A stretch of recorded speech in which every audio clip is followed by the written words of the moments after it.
Hey guys, this is John, and I'm doing a 5-minute video. ICC has this cool new thing with grace time. You get a 10-second grace period. Both sides do, actually. So it doesn't count any time that's burned off your clock within 10 seconds of the game starting, which is kind of a nice feature. So definitely helps people who record videos on ICC. Sometimes I'm like fumbling to get the video started and I'm burning time on my clock, adjusting things last minute. Alright, I played this guy before, Softrain. I had a win against him. Don't know who it is, because he's unknown. Just go a4 here.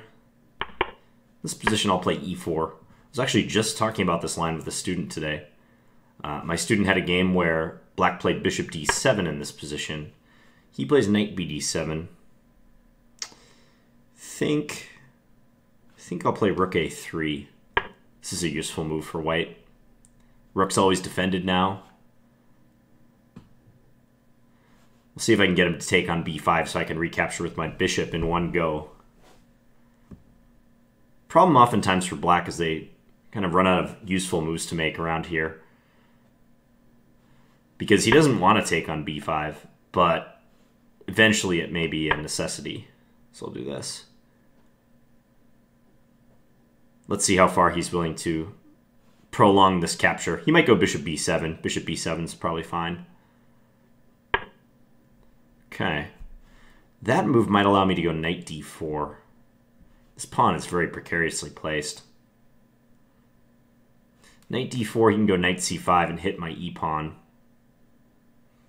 I could play queen d4, couldn't I? Queen d4 is kind of greedy, it seems. Knight d2? Knight d2 and just go after it?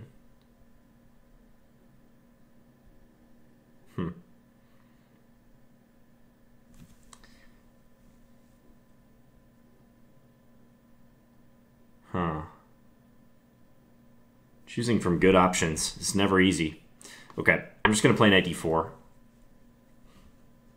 I really don't want to get sucked into the problem I had against Yardbird a couple games ago, of starting to think in a position that you know is good for you.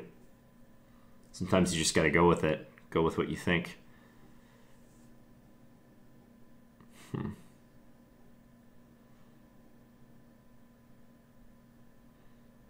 just going to take that pawn on c4. I mean, I lose the e4 pawn, but I figure I'll drop my knight into c6, and I think I have good play, so I'm willing to take that concession. Yeah, let's take here. When he takes back, I'll just drop this in. Special delivery, knight on c6. If he takes on b5, it's an interesting question how I should take back. Because pawn takes is tempting, even though bishop takes seems better. Or it seems more normal, at least. I think I will take with the pawn. I'll have double b-pawns, but I like the idea of having a pawn on b5 rather than my bishop on b5.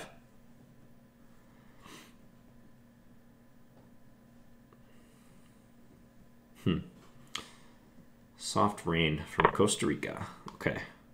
Yeah, let's do this. And he can take on a3. He does not.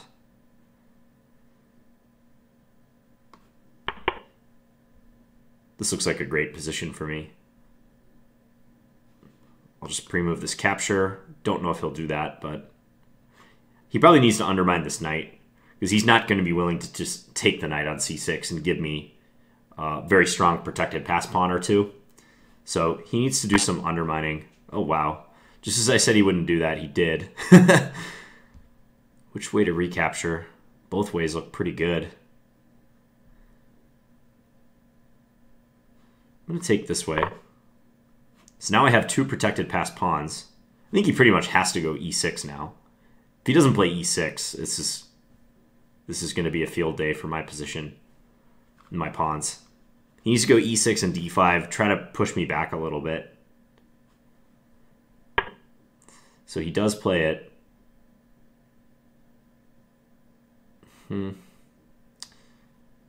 I could play bishop e3, although I lose this pawn if I do that. So maybe just queen c2. And after d5, I'll play the bishop back to d3. Seems normal.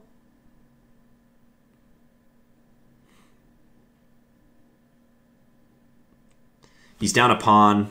I've got these two monstrous pawns on the 5th and 6th ranks. I have the bishop pair. He doesn't really have any huge threats to speak of. So I don't want to write his position off because I've done that before and it's come back to bite me, but I should win this game. Okay, knight d6. Bishop f4, he plays e5. Queen c5 makes sense. Probably do that.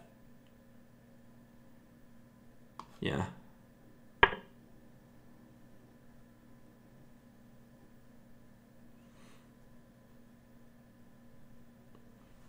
Now b6 is a threat.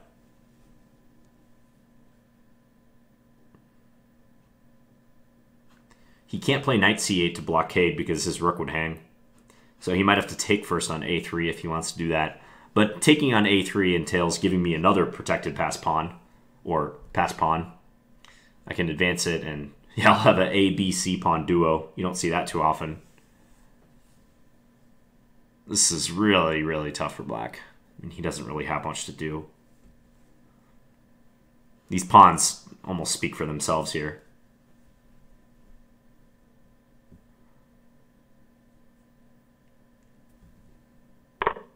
He does take. Yeah, this is about the only thing he can do, but it's not going to be enough. Okay, bishop f8. Can I play bishop f4 now? Probably, because he takes on b5. I take on c7. If he takes my queen, I take his rook. Yeah, so I can do this.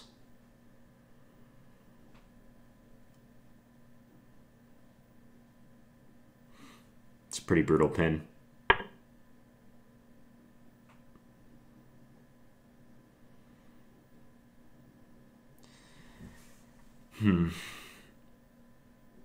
Rook c1.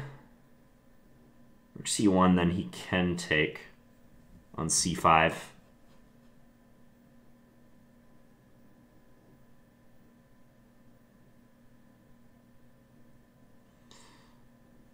Yeah, he can do that then. b6, no.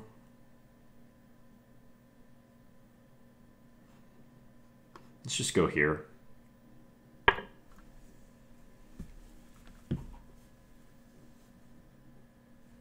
If my pawns get temporarily stalled, it's not the end of the world.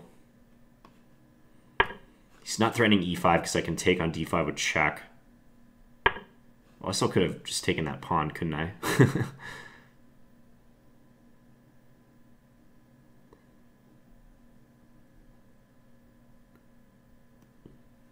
Yeah, these pawns are so good. I'm just going to make a real easy decision, or simple decision. Just do this.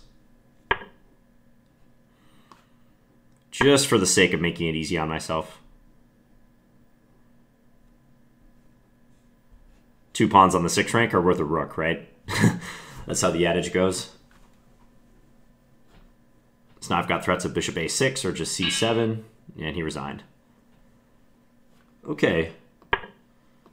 So I mentioned before that I think e3 is a good weapon against the Benko. And I used to be a Benko player. E3 was never a line I was like that scared of, but I never could get an advantage against it. So that's why I've adopted it as white. Lately, I've been getting a lot of approaches from black where they don't take on b5. Because one of the main lines is to capture and then play queen a5 check. Or bishop b7. But it seems like a lot of people are choosing to delay or avoid the capture on b5. And like I said, I had just looked at this line earlier today with one of my students who's about 2200. And he had played a game where his opponent went bishop d7, and I think my student played h3. And we were looking it up in the database, and there was also a game by Ivanchuk where Ivanchuk just played knight e2, bishop e2 in this position. And it seemed like white was scoring very well. So it's a little unfortunate white has to play e3 and e4. taking 2 tempos to get the pawn up there, but that's just the nature of this system, playing e3 on move 5. Because you do want the pawn on e4 a lot of times, eventually, so... I didn't like his setup very much. I think knight bd7 is already maybe not so accurate. And c4 is asking too much of his position, I think. Maybe he should just play bishop b7 and try to develop. Maybe bishop b7 and then take a stab at my center with e6 to come. Seems like a more active plan for him. Let's just see how the computer evaluates this. Likes white. Not surprising. White's up a pawn. Computers like pawns. Okay, it actually doesn't hate c4 as much as I thought it would. I thought about queen d4, just going after this. Yeah, I looked at like position like this. Maybe it is good for him. Or for me. But no, I'm satisfied with what I did. Knight d4. Here. Take. This seemed a straightforward way to play the position. And I was able to get castled quickly too. Yeah, white's advantage is already significant here. I mean, I think taking on c6 is nearly equivalent to resigning, honestly. I think he's got to go for some sort of e6 undermining. I don't know, though. Yeah, it's not fun. He can take here and then play bishop c3 check if he wants, but I'm not even sure I'm that bothered by having to move my king, because I've got the 2 protected passed pawns, the monster knight on c6. He doesn't have enough. So, yep, black will have to rethink the opening strategy in this one. We'll just cruise through this. I don't think the evaluation is going to change much. Yeah, a4 is fine. Bishop f4 is fine. Rook c1. I thought if rook c1 he could maybe do this. What did I miss? Take. Oh. Take. Take, take. Oh, okay. Apparently I can't count a little combination there. I thought rook c1 I would run into this move when he was attacking f4. For some reason, when I looked at this line, I assumed he could play knight takes c7 for some reason. I don't know what I was thinking. I like made 2 moves for black in my head. Bishop takes c5 and knight takes c7 simultaneously. Strange oversight. But fortunately, queen d4 like preserves my advantage. And then I didn't see the hanging pawn here. I just played this move. Yeah, bishop takes d6 I think is just easily winning. Alright, hope you guys enjoyed that game. And please leave me any feedback in the comments. Thanks for watching, guys.